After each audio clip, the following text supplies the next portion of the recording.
Olá, meus amigos. Eu sou o professor Valdemir Santiago, sou historiador. E hoje eu quero falar de um fato muito interessante para você. Eu quero falar de um assunto relacionado com a Bíblia, as profecias. Será que as profecias da Bíblia, elas encaixam realmente de acordo com o que está na história? E eu já quero dizer para você o seguinte, deixa o seu like aí e se inscreva no meu canal que você vai receber outros vídeos muito interessantes relacionados à história, certo?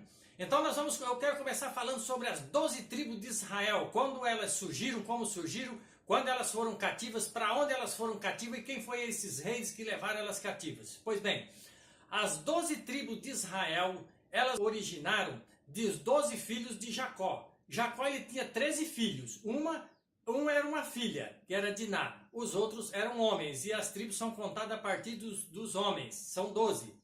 Essas 12 tribos de Israel, elas foram divididas, né? Houve uma divisão delas. Quem dividiu? Quem dividiu foi o quarto rei de Israel, que era o Roboão, filho de Salomão. O primeiro rei de Israel foi Saul, o segundo foi Davi, o terceiro Salomão, o quarto Roboão, teve vários outros, mas nós vamos parar nesse quarto aqui, porque ele foi quem dividiu as tribos. Isso aí está relatado na Bíblia, no livro de 1 Reis, capítulo 12, você pode conferir lá. Certo?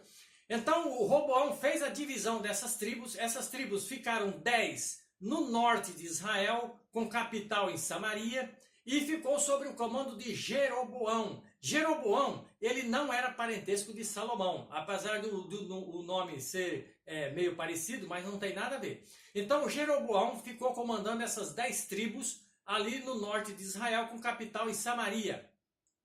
Acontece que essas tribos, um dia elas foram cativas. Quando essas tribos, desde que elas foram divididas até os seus dias finais, elas tiveram 19 reis, essas tribos do norte, né?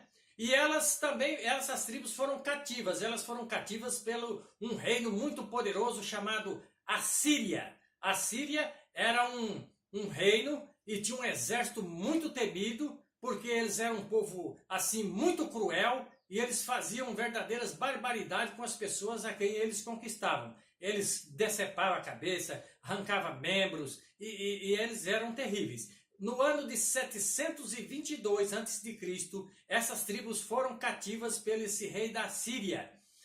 A Síria teve várias capitais, uma delas foi Assur, em homenagem ao rei Assurbanipal. A segunda você conhece, que está na Bíblia, que foi a capital Nínive.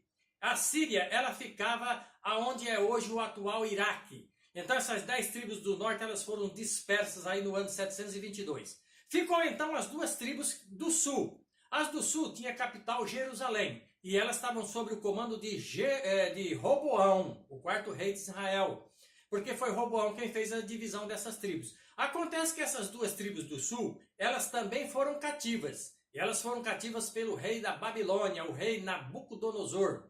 Nabucodonosor, ele vem do segundo império babilônico. O primeiro foi do Hammurabi, né? Você conhece aí, já viu falar do código de Hammurabi? Então, o Hammurabi foi do primeiro império babilônico. O Nabucodonosor vem do segundo. Em 605 a.C., o rei Nabucodonosor sitiou Jerusalém, né? Que era a capital dessas duas tribos aí do sul, né? E elas foram cativas para a Babilônia.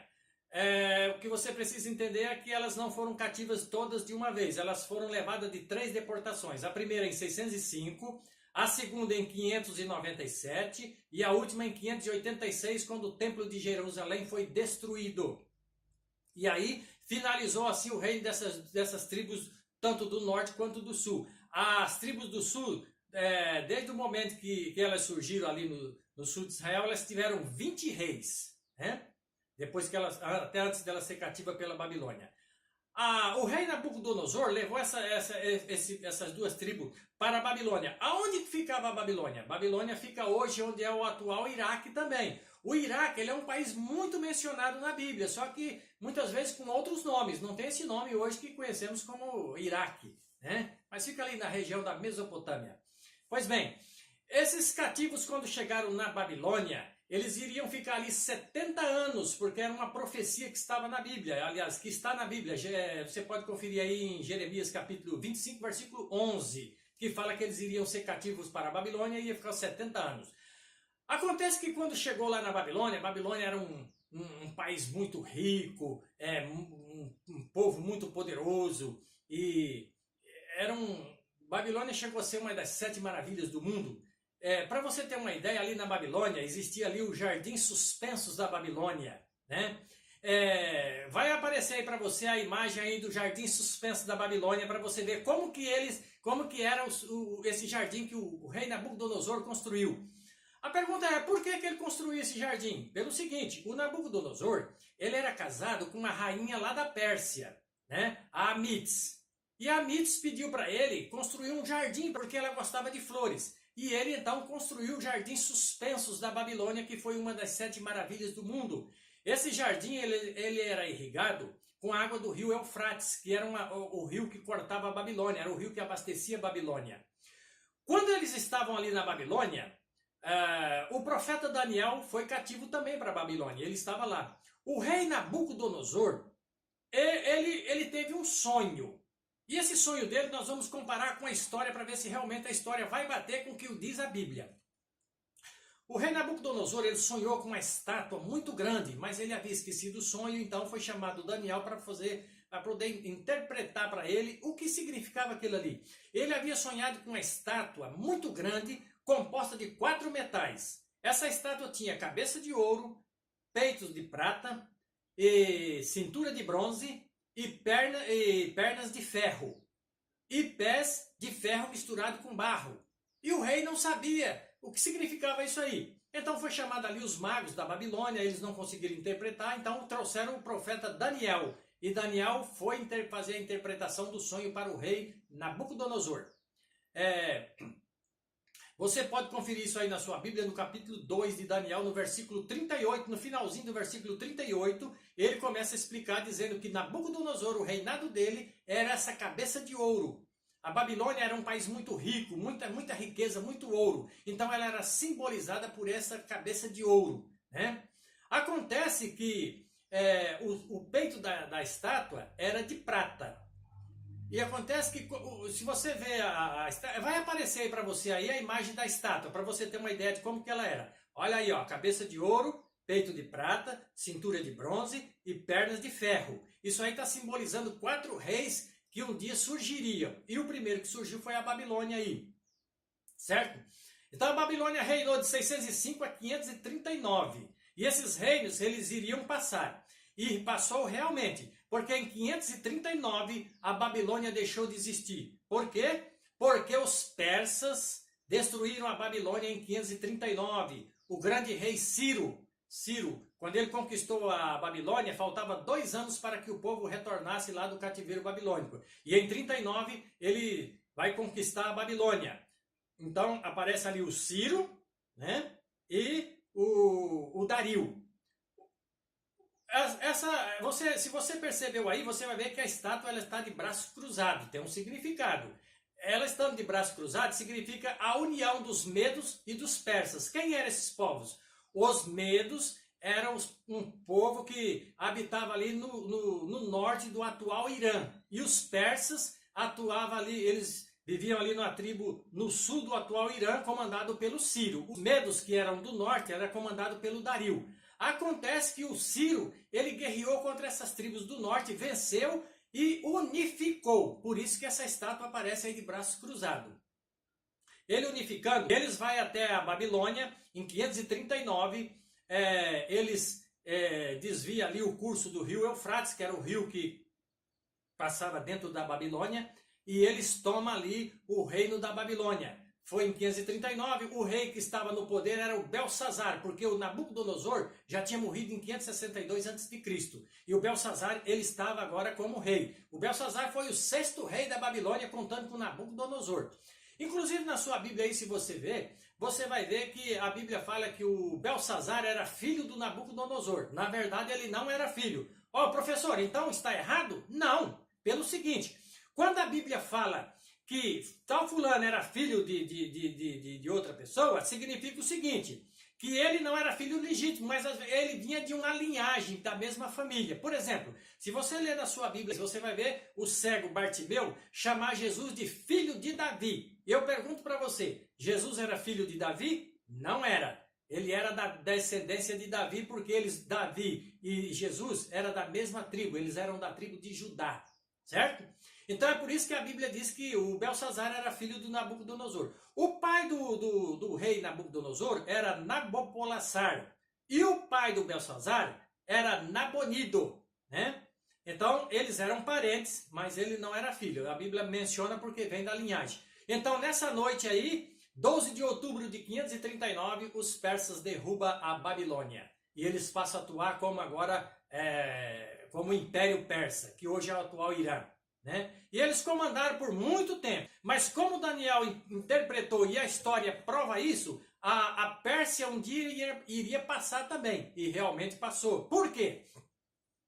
Porque no cenário mundial apareceu um jovem com espírito de guerra, de vencer. Realmente é ele mesmo, o Alexandre o Grande, filho de Felipe da Macedônia. Em 331, os gregos conquistaram o Império Persa, eles guerrearam e venceram. E agora os gregos sobem como o Grande Império. O Alexandre o Grande, ele conquistou quase todos os reinos habitados ali da época dele, né? E morreu muito jovem, morreu com 32 anos de idade. Ele não deixou nenhum descendente, ele tinha um filho, mas esse filho dele foi assassinado com 12 anos de idade. Os gregos, eles foram um império muito grande que influenciaram até na Bíblia. Se você vê aí na sua Bíblia, você que estuda a Bíblia, você que é evangélico, católico, que gosta de ler a Bíblia, você vai ver que na sua Bíblia tem um livro aí intitulado Os Filipenses, onde Paulo, o grande pregador, escreveu uma carta para lá. Filipenses, por que tem esse nome? Porque o Alexandre construiu essa cidade e colocou nessa cidade o nome do pai dele em homenagem ao pai dele, que era o Felipe da Macedônia. Por isso que você tem esse livro da Bíblia aí chamado de Filipenses. E para lá o Paulo escreveu uma carta. A outra influência na Bíblia também, dos gregos, é que Alexandre construiu também uma cidade chamada Tessalônica, né? E você tem duas cartas aí escritas por Paulo também. Olha a influência dos gregos. O Alexandre construiu essa cidade, ele tinha uma irmã chamada Tessalônica. E ele, para homenagear a irmã, colocou o nome dela no nome dessa cidade, que é a cidade de Tessalônica. Hoje, média aí de 300 mil habitantes. E Paulo escreveu duas cartas para lá também. Primeira Tessalonicenses, segunda Tessalonicenses. Acontece que da maneira como o Daniel descreveu, iria acontecer um reino sempre sendo destruído pelo outro. E o reino da Grécia, ele passou também, né? Porque em 168 a.C., na Batalha de Pydna, os romanos destruíram o Império Grego. Foi um império muito longo. Se você ver na história do Império Romano, começa em 168, quando eles venceram o Império Grego, e ele vai até 476 depois de Cristo, quando cai o Império Romano do Ocidente. O do Oriente só cai depois mas nós estamos falando do Ocidente, certo? Você deve se lembrar que quando Jesus nasceu, quem governava era o Império Romano. E Jesus morreu sobre o governo de Tibério César, que era o governante daquela época. Aí você pergunta, professor, mas não era o Herodes, o Pilatos, Caifás? Não, eles eram governadores. O imperador era o Tibério César. E realmente os gregos cai como império, sobe agora o Império Romano, mas o Império Romano também um dia ele iria deixar de existir, e realmente deixou de existir. Por quê? Porque você sabe, se você ler um pouco aí de história, você sabe que em 476 o Império Romano do Ocidente deixou de existir, ele caiu, ele se fragmentou, né? E em 476, aqueles 10 povos bárbaros, né, que adentraram ali ao Império Romano e foram fixando residência ali nas fronteiras. Em 476 eles formaram ali 10 nações que hoje é a Europa. Esses 10 reinos ali se deu o surgimento da Europa. E nós, brasileiros, somos descendentes de um desses povos. Talvez você não saiba, mas vai saber agora. Por exemplo, os francos, eles vieram ser a França. Os anglo-saxões vieram ser a Inglaterra. Os alemanos, a Alemanha. Os suevos, Portugal. Olha nós aí, suevos. Os suevos mais tarde originou Portugal. E nós somos descendentes dos portugueses, porque em 1500 os portugueses chegaram aqui ao Brasil e colonizaram o Brasil. E nós somos descendentes dos suevos. Depois teve os visigodos ali na Espanha, os burgundos na Suíça, os lombardos fixaram residência no norte da Itália, depois tem os vândalos, os érulos e os ostrogodos. Esses três depois foram destruídos, né? E aí temos o surgimento da Europa. Muito interessante porque essa estátua que o Daniel interpretou, composta desses 4 metais, ela vai aparecer, esses 4 metais, eles aparecem novamente no livro de Daniel, só que eles vão aparecer agora no capítulo 7 de Daniel, só que eles aparecem em forma de animais. É os mesmos reinos, a diferença é que são em forma de animais agora.